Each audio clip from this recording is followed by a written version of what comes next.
हाय, hello, good morning, नमस्कार, जय भीम सगळ्यांना. कसे आहात सगळे? तर आता वाजलेले आहेत सकाळचे जवळपास 9 वाजत आलेले आहेत आणि जे गादीचे कवर मी काल धुतले होते का, तर ते बऱ्यापैकी सुकलेत. तर म्हटलं की आता ही गादीला कवर पटकन चढवले पाहिजेत, म्हणजे गादीला कवर घातले पाहिजेत, नाहीतर मग पुन्हा गादी खराब होईल. तर सकाळपासूनच महिलांचं म्हणजे गृहिणींचं सकाळी 5 वाजल्यापासून जे रुटीन सुरू होतं. बऱ्याचशा महिला मला तर वाटतं 4 वाजता देखील उठत असतील आणि तेव्हापासून त्यांचं रुटीन सुरू होतं. तसंच आज माझं रुटीन 4:15 वाजल्यापासून सुरू झालं होतं. तर इथे मुलाला डब्बा वगैरे दिला आणि शाळेत आणि कॉलेजला पाठवून दिलं आणि त्यानंतर मग एकच माझी गडबड सुरू झाली घरातली कामं उरकण्याची. तर घर ना साफ स्वच्छ ठेवण्यासाठी आपल्याला फक्त किचन किंवा किचनचे कॅबिनेट साफ करून ठेवणं म्हणजे इतकीच साफसफाई करणं असा याचा अर्थ होत नाही. तर बेडरूम देखील तितके स्वच्छ असले पाहिजेत आणि आपल्या बेडरूममध्ये ज्या गाद्या वगैरे असतात त्या देखील स्वच्छ असणं गरजेचं आहे. तर आता बऱ्याचशा गृहिणी गाद्या वगैरे असतील कापसाच्या वगैरे, तर त्या जवळपास ऊन वगैरे जेव्हा कडक पडतं ना, तर त्या ऊन कडक पडलेल्या याच्यामध्ये गाद्या आपल्याला सुकायला घालायच्या आणि कडक उन्हामध्ये वाळवून घ्यायच्या. तर आता कापसांच्या गाद्या वगैरे तर काही धुता वगैरे येत नाही आणि त्याच्यातला कापूस काढून तो पिंजून घेऊन पुन्हा हे करायचं, तो खूप तामझाम होतो. आणि म्हणून गाद्या पटकन स्वच्छ जर करायच्या असतील तर काय करायचं, ज्यावेळेस आपण गाद्यांचे कव्हर काढतो धुवायला, तर त्याच वेळेस गाद्यांना काय करायच्या, कडक उन्हामध्ये वाळायला घालायच्या. आता मस्त कडक ऊन पडलं होतं, तर काल मी मस्तपैकी ह्या गाद्या उन्हात घातल्या होत्या आणि छान असं त्याला असं झटकून आणि धोपटून आणलं होतं.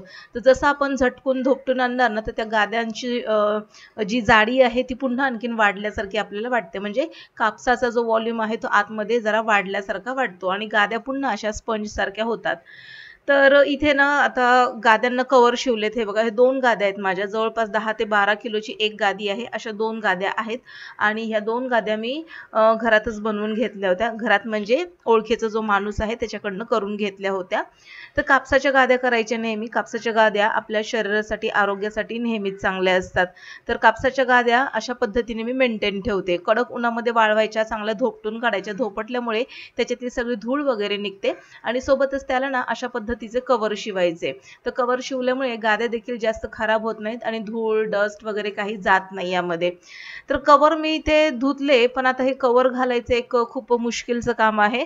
म्हणजे पटकन हे कव्हर घालायला जमत नाही.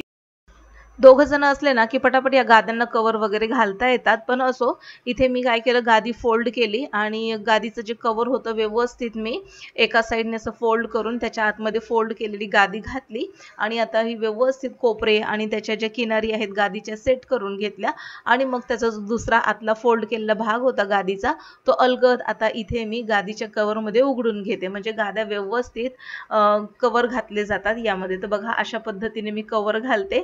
तर तुम्ही कसे कव्हर घालता मला माहिती नाही, तर मला सांगा आणखीन तुमच्याकडे काही वेगळी आयडिया असेल तर. तर अशा वेगळ्या वेगळ्या छोट्या छोट्या टिप्स आणि ट्रिक्स जर असल्या ना, तर आपली कामं सोपी होतात, झटपट होतात. तर मी अशा पद्धतीने गाद्यांचे कव्हर घालते. गाद्यांचे कव्हर धुतले की फोल्ड करूनच त्या कव्हरमध्ये घालते आणि मग आतमध्ये त्या गाद्यांचा फोल्ड पुन्हा व्यवस्थित करून घेते. तर आता हा फोल्ड तर मी व्यवस्थित केलाय, पण ह्या गाद्याच्या कव्हरमध्ये हा गादीचा जो कोपरा आहे आणि किनार आहे ती व्यवस्थित एका शिलाईवर येणं गरजेचं आहे. तर तीच माझी धडपड चालू आहे आणि आता बघा इतकं म्हणजे हे ना कव्हर अडकतंय. कॉटनचं आहे. कॉटनमध्ये म्हणजे मांजरपाट कापड येतं, तर त्याचं हे कव्हर शिवून घेतलेलं आहे. तर अशा पद्धतीने बघा मी कव्हर घातलंय आणि त्या कव्हरला ना शेवटी बघा असं बांधायला अशा नाड्या दिलेल्या आहेत. तर त्या नाड्या व्यवस्थित बांधून ठेवल्या की मग गादीचे कव्हर हलत नाहीत आणि मस्तपैकी गादी वापरायला रफ अँड टफ यूज होते. तर बघा, एक कव्हर घातलं मी आणि आता दुसरं कव्हर देखील लगेचच मी घालून घेते. तर पहिले या गाद्याच्या जे ह्या दोऱ्या दिल्यात ना, तर या पहिल्या बांधून घेते. म्हणजे गादी ना खराब वगैरे होत नाही. खूप फरक जाणवतो. म्हणजे गादीला कव्हर शिवलं ना, की गाद्यांमध्ये धूळ वगैरे कमी जाते आणि कसं आहे, गादीचं कव्हर धुवून काढलं, की म्हणजे गादी देखील स्वच्छ वाटते आपल्याला. तर साधारणपणे 4 ते 5 दिवसाने गादीवरचं बेडशीट मी चेंज करते। आता हे गादी वगैरे व्यवस्थित झटकून आणल्यामुळे ना मला इतकं छान वाटतंय हा बेड। आणि आता हा बेड ना मी आता व्यवस्थित साफ वगैरे केलेला आहे, स्वच्छ केलेला आहे, तर खूप मस्त असं वाटायला लागलंय मला। म्हणजे घर असं स्वच्छता आपण जितकी ठेवू ना तर तितकं घर आपल्याला प्रसन्न वाटतं आणि आपल्याला मनाला एक समाधान मिळतं। तर आता हे कवर मी घालून घेतलं, आता ही फोल्ड करून ह्याला साईडला ठेवते आणि दुसरी गादीचं कवर देखील अशाच पद्धतीने घालते। गादीला कवर घालणं एक खूप माझ्यासाठी मोठं काम आहे। दोघं जण असतील ना तर झटपट काम होतं, पण आता मी एकटीच करतेय हे, तर आता हे दुसरं कवर देखील मी घालून घेते। असं म्हणतात म्हणजे जुन्या बायका किंवा मग आमची आजी होती तर ती म्हणायची घरातल्या गृहिणीने किंवा घरातल्या बाईने स्वच्छतेकडे जास्त लक्ष ठेवावं। जिथे जिथे गृहिणीचा हात फिरतो ना तर तिकडची जागा ही स्वच्छ दिसली पाहिजे। आणि खरंच आहे ते। तर इथे ना मी जर आता 3 ते 4 दिवसापासून साफसफाई करायला काढलेली आहे आणि तुम्ही माझे व्लॉग देखील बघताय। तर हे व्लॉग बघत असताना तुम्हाला जाणवत असेल की मग एक एक कोपरा मी व्यवस्थित करतेय, स्वच्छ करतेय आणि एक मनाला ना एक खूप छान असं वेगळं समाधान मिळते की असं वाटतं की हां, माझं घर देखील स्वच्छ दिसतंय। एकदम म्हणजे टीव्हीमध्ये सिनेमा किंवा मग पिक्चरमध्ये वगैरे सीरियलमध्ये वगैरे दाखवतात तसं अगदीच इतकं नीटनेटकं नसेल माझ्या घरामध्ये। काही बऱ्याचशा वस्तू मिसिंग असतील, शोपीस वगैरे नसतील किंवा हँगिंग पीस नसतील माझ्याकडे, पण घर माझं स्वच्छ ठेवण्याकडे माझा कल असतो।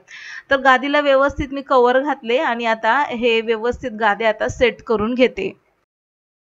या एकाच बेडरूममध्ये माझ्याकडे बेड आहे, दुसऱ्या बेडरूममध्ये बेड नाही। कारण की हा बेड जो होता तो आमच्या मास्टर बेडरूममध्ये होता आणि या बेडरूममध्ये माझ्या जावेचे बेड वगैरे होते। तर आता ते लोक शिफ्ट झाल्यानंतर मग आता ही बेडरूम रिकामी होती। मग आमचा जो बेड होता हा तो इकडे शिफ्ट केला। इथे माझा मोठा मुलगा झोपतो आणि दुसऱ्या बेडरूममध्ये आम्ही झोपतो, आम्ही तिघ जण। तर तिथे ना आम्ही बेडवर न झोपता डायरेक्ट गादी खाली जमिनीवर टाकतो आणि गादीवरती झोपतो।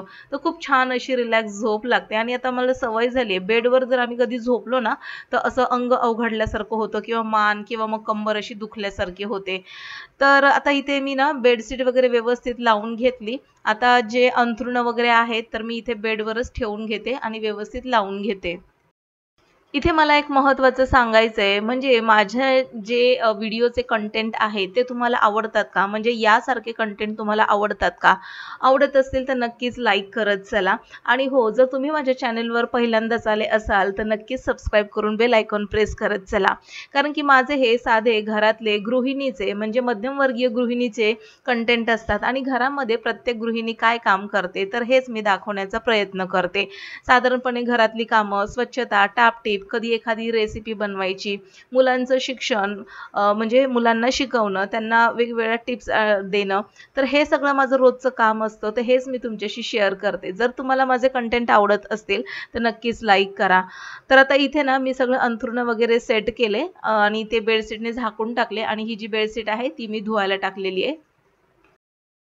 तर इथे आता हॉलमध्ये आले आणि हॉल देखील आता व्यवस्थित झटकून घेते म्हणजे सोफा वगैरे आणि झाडू मारून घेते।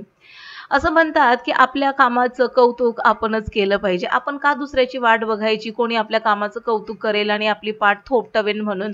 तर आपण इतकी कामं करत असतो आणि खरं सांगते खूप मन लावून आणि प्रेमाने आपण ही घरातली कामं करत असतो। आपलं घर हे आपलं स्वर्ग असतं आणि आपल्या घराला खूप सुंदर स्वच्छ ठेवण्यासाठी प्रत्येक गृहिणी तितकीच झटत असते, मनापासून झटत असते आणि हे सगळं करत असताना ती कुठेतरी स्वतःला विसरत देखील असते। आणि मग इतकं सगळं करत असताना आपल्या कामाचं कौतुक आपणच नाही का करायचं? मग आपण स्वतःच आपल्या कामाचं कौतुक करूया, आपण स्वतःच आपली पाठ थोपटून घेऊया। खूप छान वाटतं, समाधान वाटतं। का दुसऱ्याची वाट बघायची कोणी आपल्या कामाचं कौतुक करेल? प्रत्येक गृहिणीने स्वतःसाठी असा काही निर्णय घेतलेले आहे। काही गृहिणी फक्त घर सांभाळणं आणि मुलांना सांभाळणं हे पसंत करतात, तर काही गृहिणी वर्किंग वुमन म्हणून काम करणं पसंत करतात। पण दोन्हीही कामं इतकी सोपी नाहीयेत बरं का। घरातच आहे, तुला काही काम असतं असं म्हणून चालणार नाही। कारण की घरातले गृहिणी म्हणजे 24 तास जरी तिने काम केलं ना तरी देखील घरातली कामं ही संपणार नाहीत आणि तिला देखील स्वतःसाठी वेळ मिळणार नाही। त्यामुळे हे म्हणणं चुकीचं आहे। आणि वर्किंग वुमन जर म्हणत असाल तर ती जी बाई आहे ती घरातलं सगळं काम करून बाहेर जॉबला जाते, पैसे कमवून आणते आणि पुन्हा घरामध्ये मुलांच्या शिक्षणासाठी त्यांच्या खाण्यापिण्यासाठी झगडत असते, झटत असते. तर ही आहेत वर्किंग वुमन आणि गृहिणी यामधला फरक. पण तसं बघायला गेलं तर दोन्ही कामं तितकीच कठीण आहेत. तर असो, तर आज ना मार्केटमधून मी ही जी करवंद होती कच्ची तर ती आणलेली आहेत आणि खूप दिवसापासून माझं चाललं होतं की ना या करवंदापासून काहीतरी मस्तपैकी चटकदार असं बनवायचं. तर आज मी ती रेसिपी तुमच्याशी शेअर करते. कच्च्या करवंदांपासून करवंदाची चटणी किंवा मग मसाला करवंद किंवा मग करवंदाचं लोणचं हे सगळे वेगवेगळे चटपटीत प्रकार तुम्ही बनवू शकता. तर आज मी ना या कच्च्या करवंदाचं लोणचं बनवून ठेवणार आहे. म्हणजे तोंडी लावायला पराठ्यांसोबत खायला मस्त चटकदार असं हे लोणचं तयार होतं. आणि सगळ्यात महत्त्वाचं हे लोणचं मुरण्यासाठी जास्त काही दिवस लागत नाही. अगदी 1 ते 2 दिवसामध्ये किंवा इन्स्टंट तुम्ही बनवून देखील खाऊ शकता. तर त्यासाठी मी करवंदांना 2 ते 3 पाण्याने स्वच्छ धुतली. करवंदांना चिक असतो म्हणून ही करवंद 2 ते 3 पाण्याने स्वच्छ धुवून झाल्यानंतर कॉटनच्या कपड्याने पुसून घ्यायची, कोरडी करून घ्यायची. आता इथे मी मसाला बनवते लोणच्याचा. तर इथे साधारणपणे 1 चमचाभर मेथी दाणे घेतलेले आहेत आणि 4 चमचे भरून मोहरी घेतलेली आहे, राई. तर त्याला मी व्यवस्थित शेकून घेतलंय, भाजायचं नाही, याला फक्त शेकून घ्यायचं आहे आणि त्याची पावडर तयार करून घ्यायची आहे. तोपर्यंत इथे मी एका पॅनमध्ये ना अर्धी वाटी इतकं तेल घातलेलं आहे. 1 पाव करवंद्यासाठी अर्धी वाटी किंवा त्यापेक्षा थोडंसं तेल घातलं, पाऊण वाटी तरी देखील चालेल. तर आता हे जो मसाला भाजला होता त्याची आपल्याला भरड करायची. तेल गरम झालंय, यामध्ये आता मी थोडंसं हिंग घालते. गॅस बंद करून घ्यायचा आहे आणि हे तेल आहे ना हे आपल्याला गार करून घ्यायचं आहे. तोपर्यंत आपल्याला ही जी करवंद आहेत कोरडी केलेली तर मिक्सरच्या भांड्यामध्ये मी असं भरडसर करून घेतलंय किंवा ही करवंद तुम्ही ठेचून देखील घेऊ शकता.